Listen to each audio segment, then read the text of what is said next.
the last 7 months or so. And so my job is just to make sure that every game we produce, whether it is no matter what console, what platform, if it's mobile, my job is to make sure that it's authentically Marvel, so that it's that we make sure that it looks like Marvel, feels like Marvel, smells like Marvel. That means it's the right characters, wearing the right uniforms, using the right powers. So, for example, if a partner, say such as Lego, if they want to do Carol Danvers, we're like, hey, right now in the comics, Carol Danvers is Ms. Marvel. But if you want to do Ms. Marvel, hey, how about Malachi, who's in Ms. Marvel?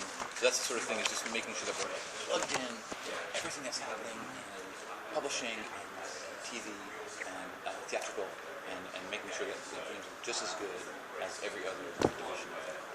So Bill's been living and breathing Marvel for like 10 years behind the scenes, so he's kind of embodies the DNA of Marvel.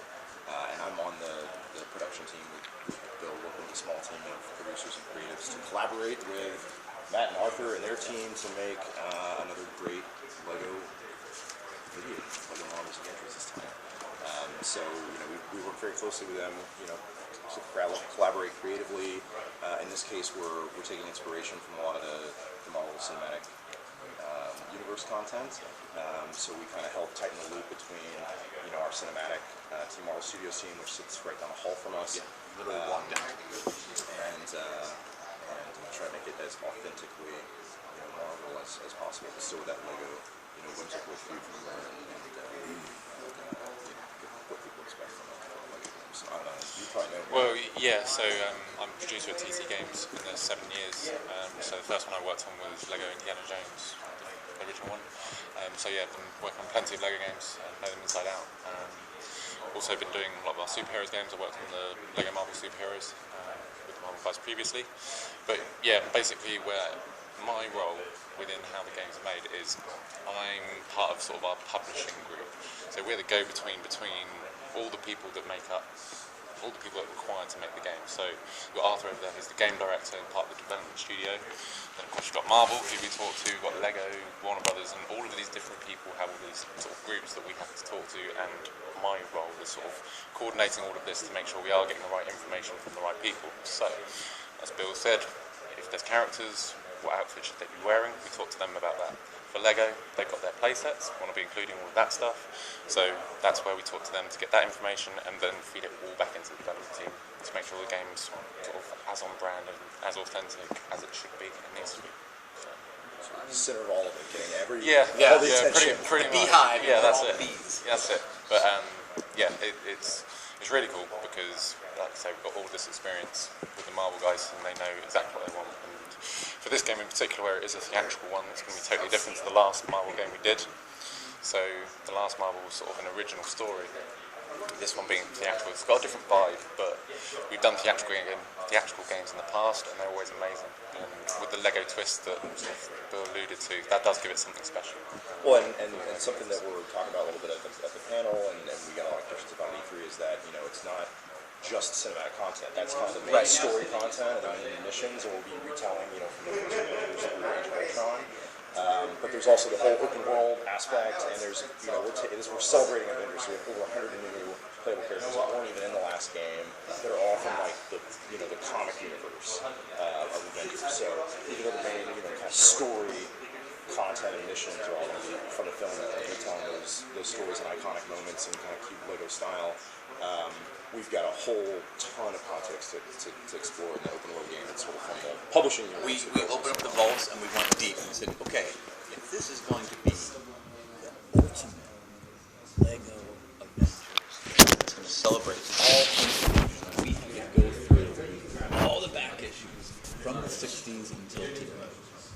And we just kind of went through and thought, who hasn't been in the game, what would be fun, what Avengers foes, what Avengers allies, what new Avengers. So we're looking at actually what's happening now and what's going to happen, and trying to bring them all into the game. How did you decide which ones to put in? It was a mix of, well, they've got to be, if you say it's Avengers, it must be truly Avengers related.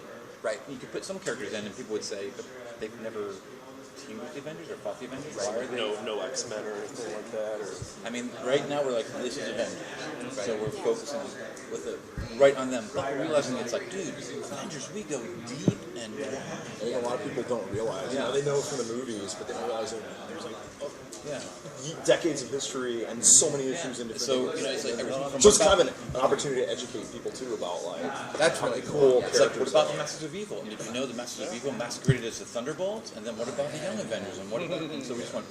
I'm a big Baron Zemo fan. So Nice. You're in luck, my friends. You're in luck. yeah. But yeah, so like in the last Lego Marvel game, we had 150 characters, and we talked all the time about sort of how deep we're going to the universe in that game.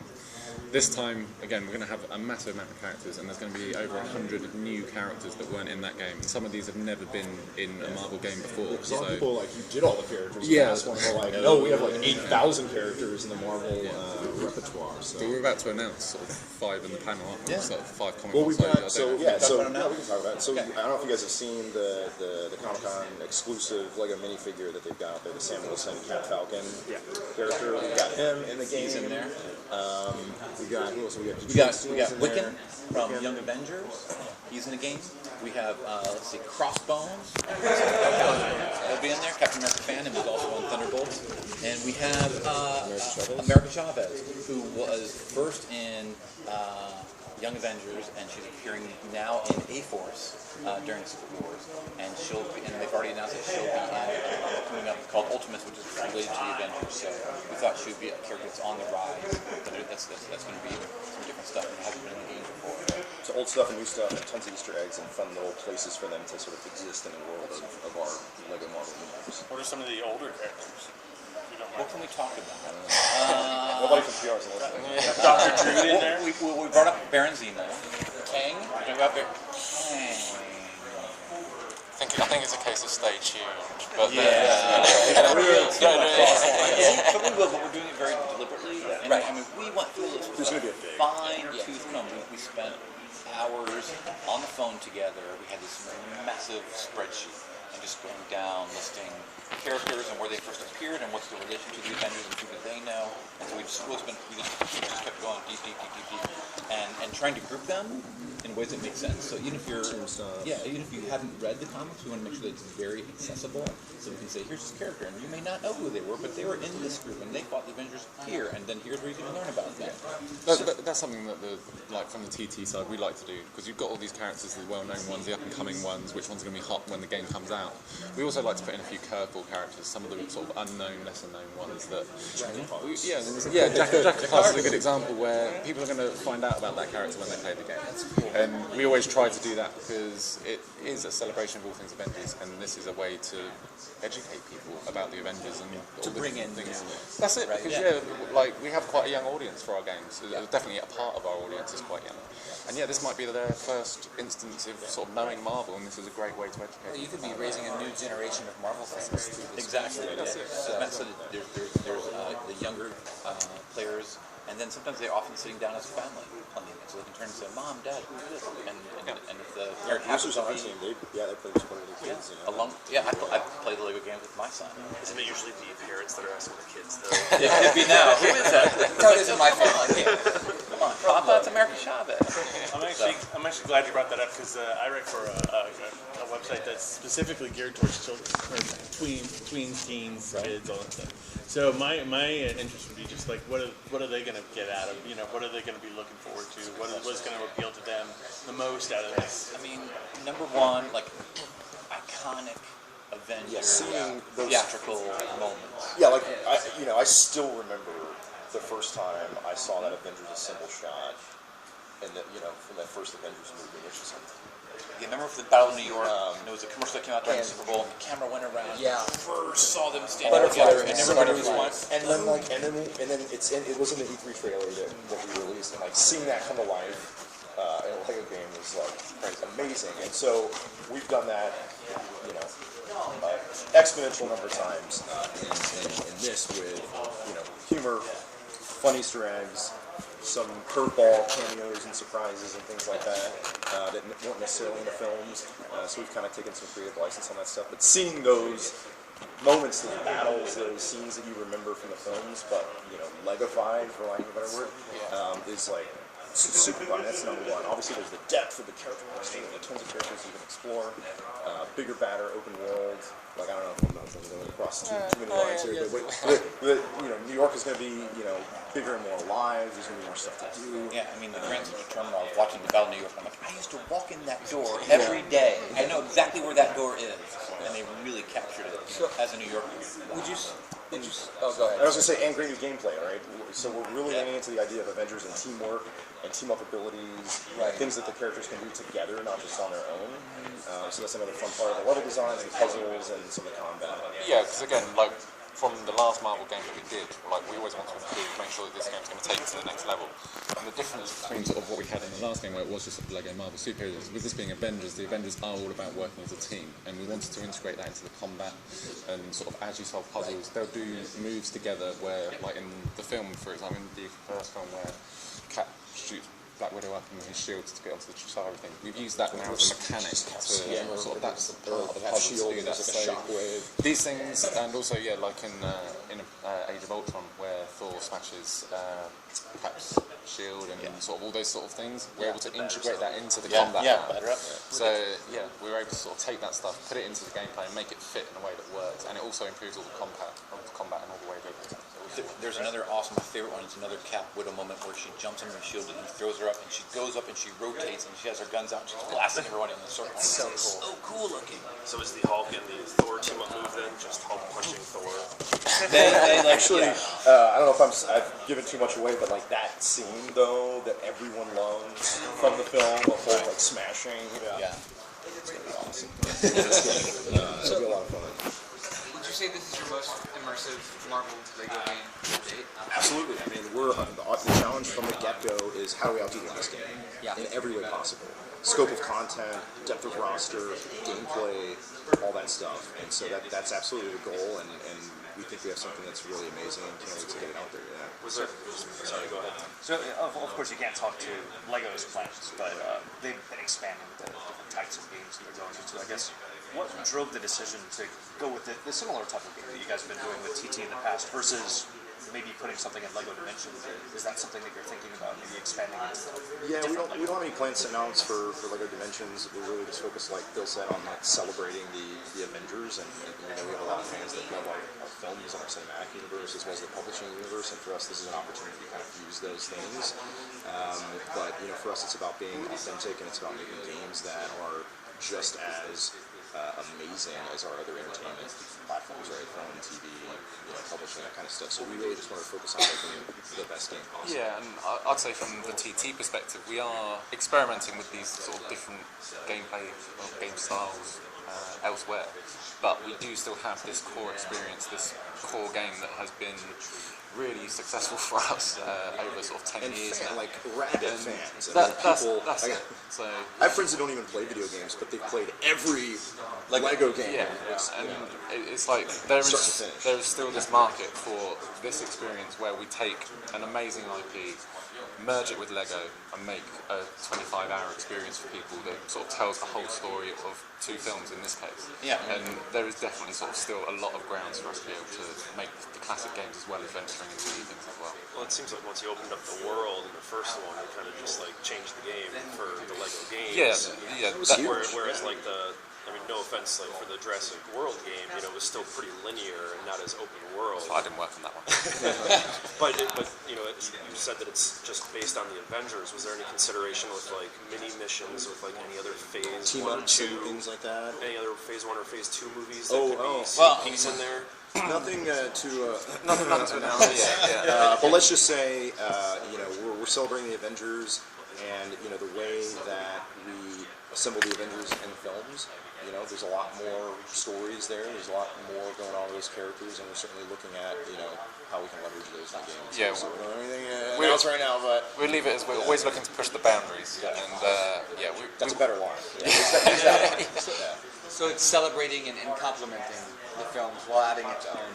Totally, yeah. And we have this whole, like I said, complete separate, the free play open world where you can just go deep on all the comic side of the universe, right? The world's your playground. Totally. Yeah, and in free play, you could take a classic character and play through like a cinematic scene, right?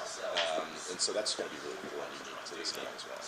And also, where you sort of mentioned the New York Manhattan hub, for this game we are sort of revisiting that, revamping it, making it more themed to the Avengers, sort of adding in some new locations.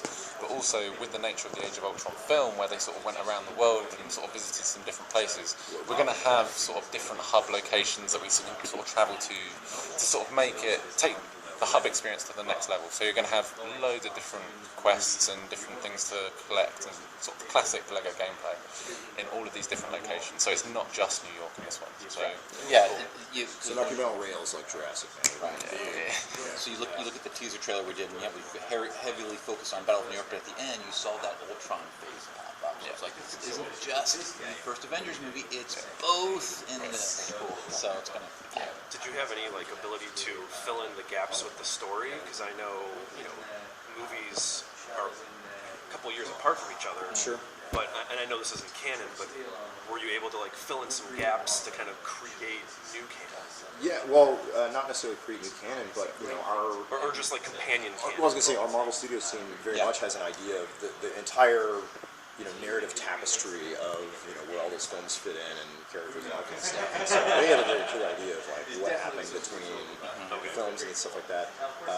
And so we work with them. We talk to them. We say, hey, in a game, like in a movie, you can fade to black and say this or whatever. In a game, you're continuing to play. So how do you get from the end of this film to the beginning of the next film, and what can you do in the meantime, and how do we make sure that it's a cohesive story and gameplay experience? And so we actually did work with them to kind of like come up with fun bridging content or kind of filling in the cracks for gameplay purposes with kind of unique content that will only be in this game. So. I've spoken with some of the voice actors that have done like Marvel's Avengers Assemble. I can only assume you got like Fred Tatasciore for the Hulk, and you We got. were just talking about that yesterday, perfect. actually. Can you just talk about like their dedication to like these characters and everything? Well, I'll say one of the cool things we've got in this game is, as we sort of mentioned, this is an authentic thing. We're using the stems from the film. Oh, okay. So when you hear Iron Man in the cutscene, that's Robert Downey Jr.'s voice. So sort of the majority of the characters we're using their stems. So that's going to be amazing, and that's again And another we've got a lot of them huge that actually thing. record additional dialogue. We have got a number of the actors to come back in and To do sort of additional missions and do extra side stuff. quests Yeah, and so things like that. there's going to be tons of cool stuff, and then we will have other guys who sort of come in and fill the gaps because we will have sort of free play content as well. Characters that didn't necessarily show up in our films, but show up in animation and other places where they have voices.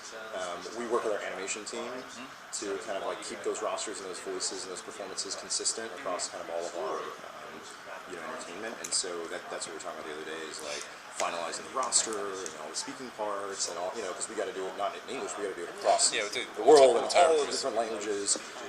And so we keep a very close eye on that in terms of authenticity and consistency for our fans and the character voices and stuff. Were there ever any discussions to put the shawarma scene in there? Well, heroes do get hungry saving the world. Yeah, They do. Yeah. I Yeah. would say whatever your favourite scenes are from the film, we've probably got them in there. Like that's pretty much how I see it. I think, and yeah. So at one point you're probably going to be riding on like the Chitauri ships. And that's fun. Flying through one. Yeah. So there is like added vehicle play then integrated with it. Yeah, very much so. In the level that we've been showing, we've got like you're flying around Star Tower in a Quinjet, and so there's all sorts of stuff that's there, and sort of all the classic Lego. We talked about it a lot, but then once we actually saw the Battle in New York come to life, like in that authentic New York hub, it's so cool. It's so cool. So is it real-time damage as far as like buildings, just like bricks falling off and just bricks missing in buildings and. I wouldn't go as far as say real-time damage. That's sort of over-egging the pudding a little bit. Fully destructible. Yeah, we wouldn't go that far. But too much for the kids. we do reflect like Star Tower turning into Avengers Tower and that sort of stuff. So So there'll be iconic landmarks. Yeah, And during the Battle of New York, when you're on the ground, there is rubble and there is fires and there are cars that are knocked over. So once you're down in there, it's an interactive environment, and there is damage that happens in the city because, I think no matter how old you are, you want to know that there is consequences, and there is drama, and there is a result of this sort of action scene. It's not just it adds to fighting for the sake of fighting. And that's another big part of Marvel authenticity and DNA. And it's just, it's not just a costume and powers and beating each other up. Yeah, there's always something at stake, and there are civilians that are endangered, and the Avengers have to come together not just because they like to fight, but because they have to protect the people, and so you'll really see that in the game. So you mentioned Carol Danvers and obviously Black Widow are female characters, and without giving everybody away, is there other females that are going to be playable as well? Yeah, I don't know if you can give me a ratio. We just we just put the new female forward, Jane Foster. Jane Foster's putting her in. Yeah. Miss Marvel. We're getting too. But we're going. Yeah, we're Kamala yeah, Khan. it's a definite. I mean, the Avengers is all about inclusion and diversity. And when you talk about, the long-term comic fans know that, like, when Scarlet Witch and Quicksilver and Hawkeye joined, they called it Cap's Kooky Quartet. And there was the original Avengers that everyone knows, and it was Hulk and Iron Man, Thor and Ant-Man and Wasp, and then a lot of them left, and it was Cap alone, and he gives a chance to these, what people thought were criminals. And people thought it was like two members of the Brotherhood of Evil Mutants and Hawkeye who was a criminal. And Cap said, no, the Avengers is all about second chances. And in the movies, you've seen that between Black Widow and Hawkeye. They have these pasts where they're trying to grapple with and deal with, and they're trying to find redemption.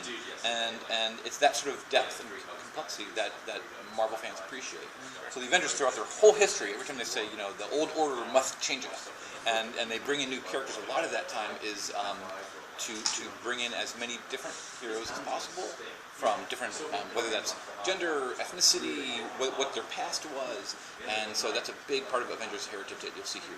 We looked at everyone and were they part of the Avenger, and we want to see it reflected, and we definitely want to make sure that there's equal representation, male and female. Both in terms of gameplay and powers and design. There's a lot of that goes into, like, okay, what's the final roster, right? So many different dimensions that we're looking at, but it's a big cast. Can you guys talk about how many playable characters would be, how many different human players Flesh and Blood can play at one time?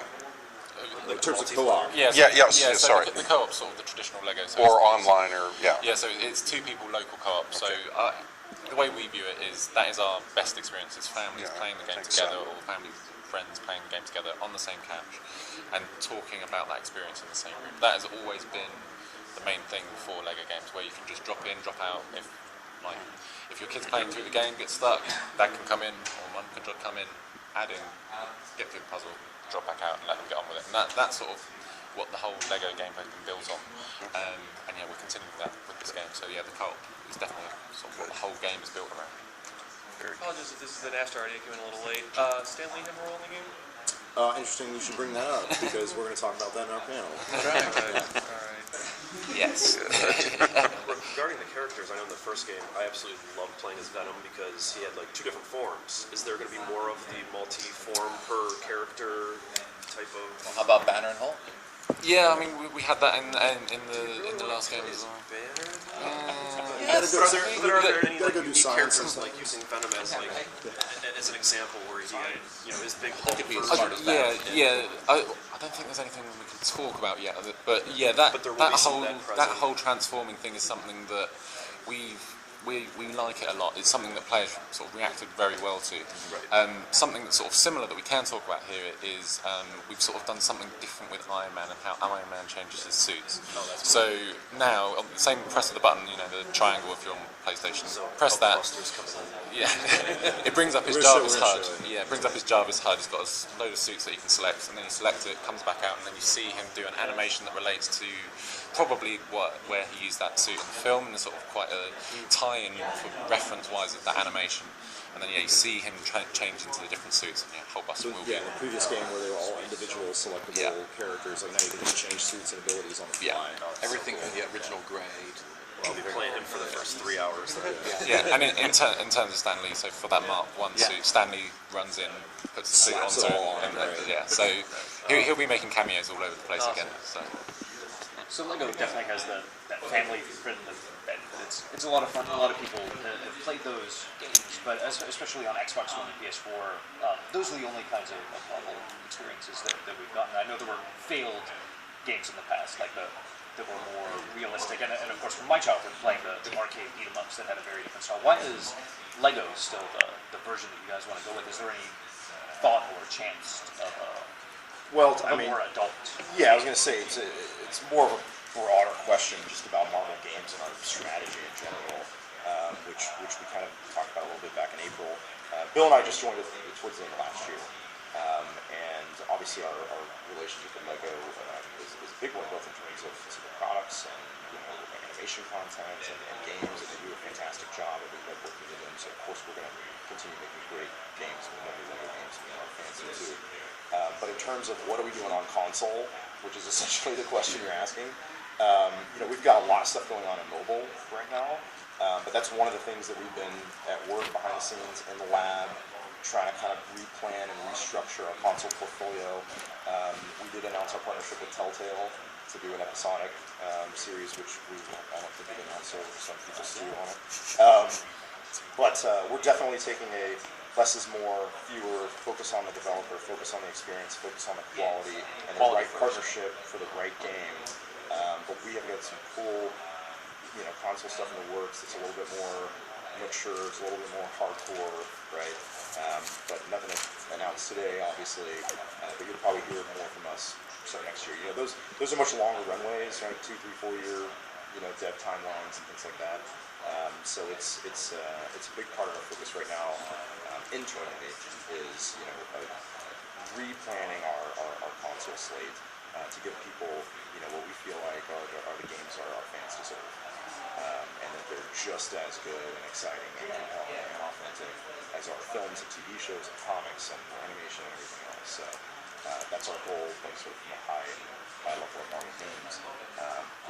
Lego is a kids and family friendly game where you can experience Marvel with your family and your kids, and become Marvel fans together and share your fandom, with your kids and your family, and that's special to us. So of course we keep working with it. Actually, I have a quick question just from my Twitter fan base, and it's not really so much about the Lego games, just for the Marvel games in general. Someone wants to know, it's kind of piggybacking off of what you're saying, any chance of Marvel Ultimate Alliance 3? We just got asked that in the last panel. We're in the panel. And someone Comes was up all the asking about time. that. Everybody loves those games. Well, I reached out, and that was one of the questions that everyone just always wants to know. Yep, we're well aware of the, I love those games. And well aware of the, super fans out there for it. And It's like the new Star Wars Battlefront, how everyone wanted another one, and now everyone wants and it takes time to do it right. It takes time to do it right, and so you can trust us that we're hard at work on thinking about all those same things. I mean, the goal with all those games, and the same thing with Lego, is like, if we're going to do another one, if we have this awesome thing that existed before that people love, this awesome pedigree, if you can't do it bigger and better, and I mean better in the good sense, if you can't do that, then don't do it. Then don't do it. Right. Wait until we can align everything, and the thing with this game is let's have all the plans align, and let's put all of our focus on it for months and months and months, and let's not just do a sequel. Let's add things to it. Let's add new characters. Let's add the teamwork. Let's raise the bar. People say, hey, you saw that game? There's a new one, but it's even better. And if we can't do that, don't do it.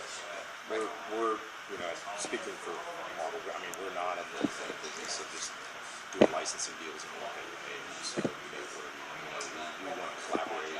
We want to be creative partners, game partners, especially TT, to create games that mean something to people, and they're not just like marketing exercise or a business exercise, that are meaningful, genuine experiences, and for a way for people to celebrate their Marvel fandom. So to Bill's point, we're very focused now on product and the user experience and the play. Is it kind of a change in philosophy? Because I know in the past a lot of games would come out where it's just a tie-in.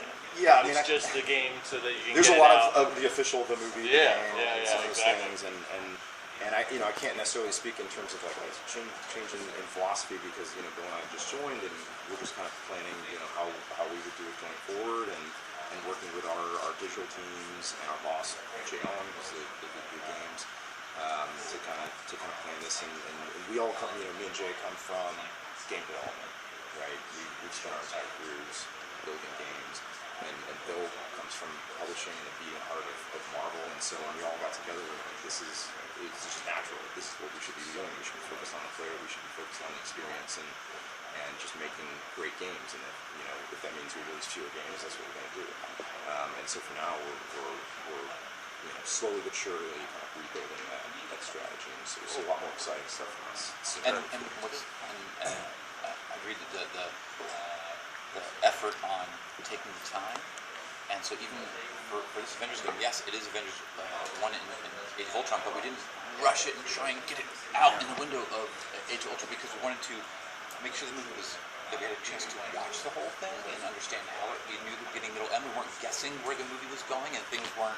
Sometimes if you try and you're reading the script like a year ago, the shooting it's like so different on the screen, right? Yeah. So if you're trying and get an official tie-in right in the window of the movie, things change, and you don't even have all the reference that you need. So with this, it's like okay, now if we've seen the movie, we have all this huge library of reference now, and now we can make this experience. Yeah, and so hopefully that's evidence that like, hey, we're gonna take the time, we're gonna do it right, we're gonna make sure people get the game they deserve, the fans get great experience out of it. Release date? I think we're just saying winter at the moment. Winter is coming. Yeah. So it's the game. Winter is always coming. Unless you're in the southern hemisphere, then it's summer. Yes. I'm from Cleveland, so winter is always coming.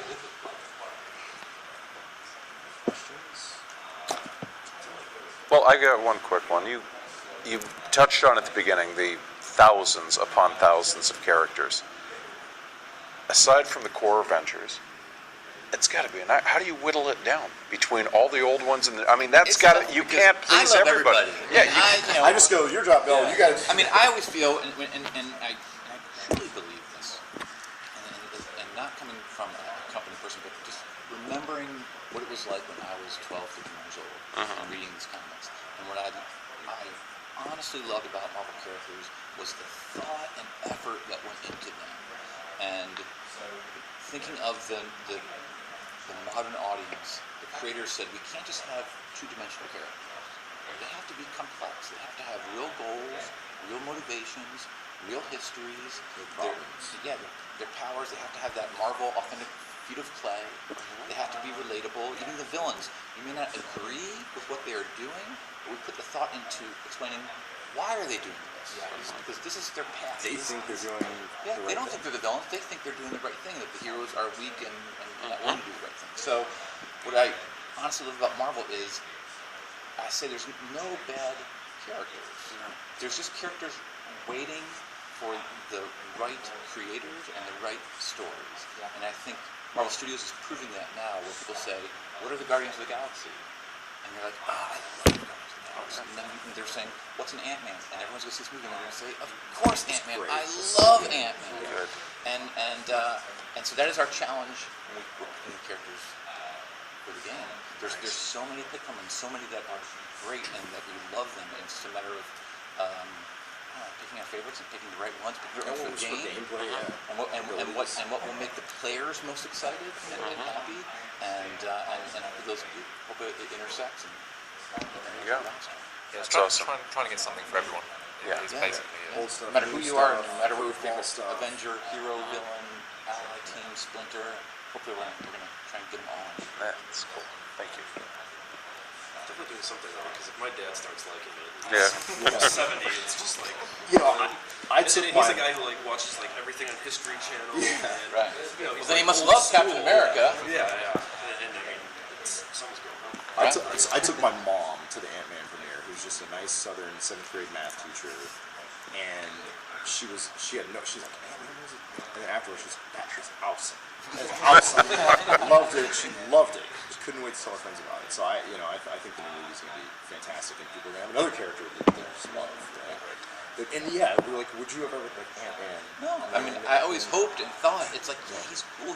He can shrink down. He gets stronger. And he gets to ride an ant like it's his own flying motorcycle. It's freaking cool. And when you see the Marvel films, there's all that humor and all that relatability, and that's what's awesome about. It's such a. When you ask about why Lego, because it's such a natural fit, and there's that Lego humor, and you see that applied to all the heroes. And it's such a. Well, humor, it's always been part of that levity and that it's triumph and tragedy, and there's drama, but there's laughter, and that's the magic novel. It's a balance. Yeah. And it is actually another thing where we work closely with you guys because we had Ant-Man put into the last game. So he was in there as a character because we knew that film was going to come out, and yeah, we put him in there. So we're always thinking about stuff like that as well because it's another reason why we know that down the line these characters are going to be there. We had the Guardians of the Galaxy in the last game as well. And it's for that reason where we knew there's a film coming, we knew these characters, even if you don't know about them yet, at some point you might, and if your kids are still playing that game a couple of years later, they'll then find out about those characters and learn more about them. In the Marvel Cinematic Universe, the movies especially seem to gloss over some things that happen in the TV shows sometimes, like Agents of S.H.I.E.L.D. Definitely all of those events happen, but you wouldn't necessarily know it from watching Age of Ultron. Well, I mean, Will the I would say games this. I would say this. I think the theatrical and the TV universes they're all canon. They're all connected. But it doesn't mean they have to always reference something that happened. And I think when you see, take Daredevil for example, it references. It doesn't say the Avengers. It says the incident that happened, and you know that it was Battle of New York. And are the Avengers walking around talking about Daredevil fighting Kingpin? No, because they're here in the tower and they're doing this, and Matt Murdock is down in the streets doing that. Same thing with us. Like we're here talking about the game, but am I telling you about my train ride down here on Wednesday? No, but it happened. We're just not talking about it right now. It was a beautiful train. It was great. I together we looked at the ocean. It was beautiful. And now we are talking about it. So no, I think it's all connected. And when the story calls for it, then we'll mention it. We always want to make sure it's accessible, and we don't want to make people feel like, oh my gosh, well I didn't watch these 8 things, I didn't watch these 2 seasons, so I can't enjoy this. So it's all about, they're connected, and when the moment is right, and then it will be introduced, and then we're always also respecting the intelligence of the reader, and we're always saying, okay, go check this out, and then the more you see, the more it goes, and the more connections are made. So when the time is right, the story calls for it, then we'll mention it. I think the heart of it is accessibility, right? Which Definitely. has always been part of Marvel, and sans soapbox, and just making Marvel fans feel like that they have access, and anybody can join, and anybody can be a Marvel fan, and you can watch any TV show or movie or whatever, jump into it and enjoy it, right? For what it You is. can see Peggy Carter in Captain America, and then you can see her in Winter Soldier, and then oh wait, then she's got her own series. So it's all connected. I remember I showed my grandparents the first Captain America movie, which my grandma loved, and then my grandma laughed at me. She's like, what happened to the girl? And I'm like, well, funny you should mention that. They have a whole series coming out that answers that question. So now she's a big Peggy Carter fan. But anyway, it's the things that make you ask questions. And it's sort of, you get to opt in to that, and we don't say, well, you have to watch the whole series before you look at the thing. But anyway, and we think about the same thing in games, right? Like there's a fine line between setting up Easter eggs and paying off folks who are like in the know, like little winks and nudges, versus like you have to play this or you have to do this before you do that, kind of structuring that experience too much.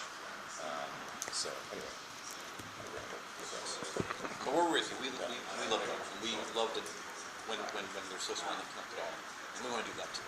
And that's to bring a whole connected Marvel, cohesive Marvel universe to every game. Games especially, because they're so large and have so many different branching paths, would allow you to do that a little more easily.